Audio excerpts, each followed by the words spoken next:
Bonjour et bienvenue à tous dans un nouvel épisode de Au-delà de l'amour, naviguer à travers l'épuisement amoureux. Je suis Annick Lauzon et aujourd'hui nous aborderons un aspect inévitable de la relation, la gestion des conflits. Bien que gérer les conflits peut renforcer une relation, tandis que les gérer de manière inappropriée peut la détériorer. Alors, comment pouvons-nous aborder les conflits de manière constructive?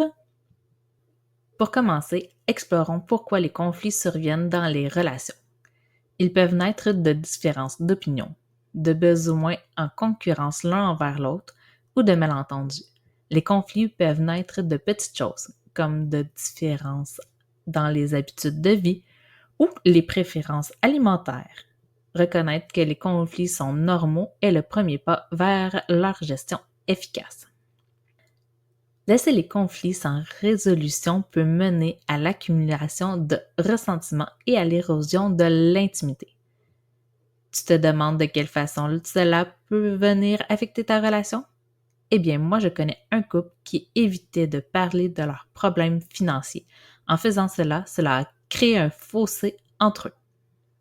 Avant de poursuivre, si ce que je viens de discuter résonne avec toi, je t'encourage à partager tes réflexions et expériences. Tu peux m'envoyer un message privé sur Facebook, Instagram ou YouTube ou me contacter directement par email.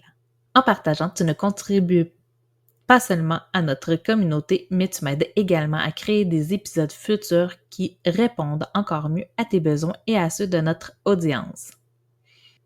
Et si tu te reconnais dans certains de ces signes et symptômes que nous avons discutés, je t'invite à explorer davantage en utilisant mon questionnaire d'autodiagnostic de l'épuisement amoureux. Cet outil gratuit est conçu pour t'aider à mieux comprendre tes expériences relationnelles et à déterminer si tu pourrais être en train de vivre un épuisement amoureux. Tu peux télécharger le questionnaire gratuitement sur mon site web. Le lien est disponible dans la description de ce podcast également. Heureusement, il existe des stratégies que nous pouvons utiliser pour gérer les conflits de manière productive. De quelle façon on peut procéder? Eh bien, en utilisant des techniques telles que l'écoute active, la négociation et la recherche de compromis. Pendant une dispute, essaie de comprendre le point de vue de l'autre avant de répondre. Cela peut désamorcer la tension qu'il y a entre vous deux. Finalement, nous verrons comment les conflits, lorsqu'ils sont bien gérés, peuvent en fait renforcer une relation. Ils offrent des occasions de mieux comprendre son partenaire, de clarifier les valeurs importantes et de grandir ensemble. Finalement, nous verrons comment les conflits, lorsqu'ils sont bien gérés, peuvent en fait renforcer une relation. Ils offrent des occasions de mieux comprendre son partenaire, de clarifier les valeurs importantes et de grandir ensemble. Un couple que je connais utilise chaque conflit comme une opportunité d'apprendre et de grandir ensemble.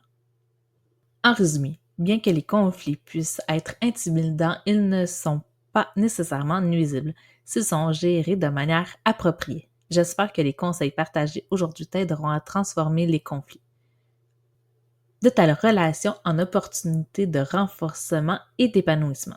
Rejoins-moi sur les réseaux sociaux pour partager tes expériences et apprendre des autres. Reste à l'écoute de notre prochain épisode et n'oublie pas, choisir de s'épanouir dans ta relation est possible même face au conflit.